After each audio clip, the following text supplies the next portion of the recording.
independent and dependent probability. At the end of this lesson, you will be able to determine the probability of an independent or dependent event. You will also be able to tell the difference between an independent and dependent event. Before we talked about, we just had the probability of a single event. Now we're adding a second event. So this is actually saying, what is the probability of getting a red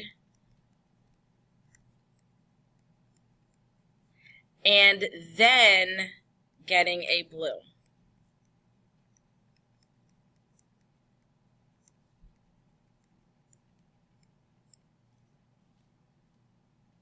Independent events. Well, if you are independent, you are taking care of yourself. You're on your own. You don't need anybody else to take care of you. Similarly, an independent event is not affected by the outcome of other events.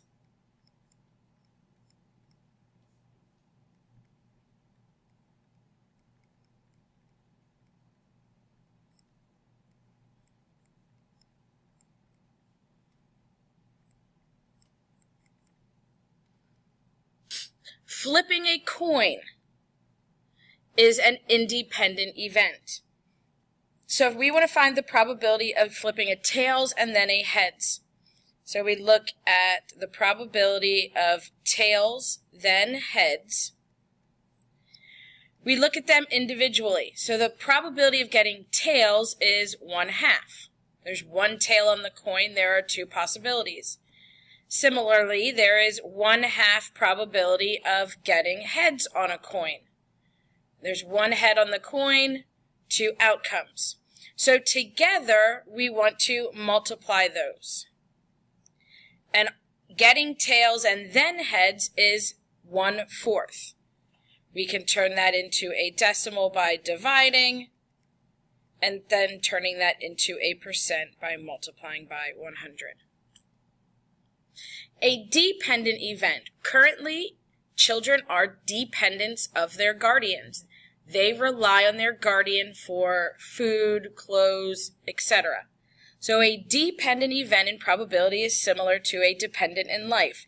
It is affected by other outcomes.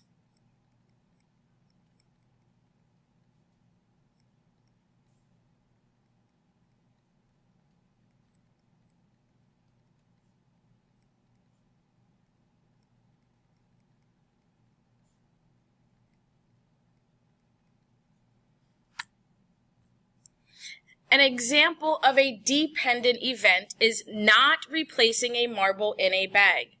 If you have a bag of marbles and you have to pull out a color, you're not going to put that marble back in the bag. That would be independent. Putting it off to the side is dependent. So not replacing a marble in a bag is dependent. So in this example, we have 4 red marbles and 8 blue marbles in a bag. We want to determine the probability of randomly selecting a red marble, putting it aside, and then getting a blue marble. So we want the probability of a red and then a blue. The first thing we need to do is find how many total marbles. 4 plus 8 gives us a total of 12. So the probability of getting a red marble is 4 out of 12, which reduces to 1/3. So now we take away that one red marble that we have selected. To find blue, there are now only 11 marbles since I have 3 and 8. 8 of those marbles are blue. From here we can multiply together. We'll multiply our reduced fraction with 8/11. That will give us 8/33 as our probability of getting a red, not replacing it, and then getting a blue. And that leaves us with 0.24, which is 24%.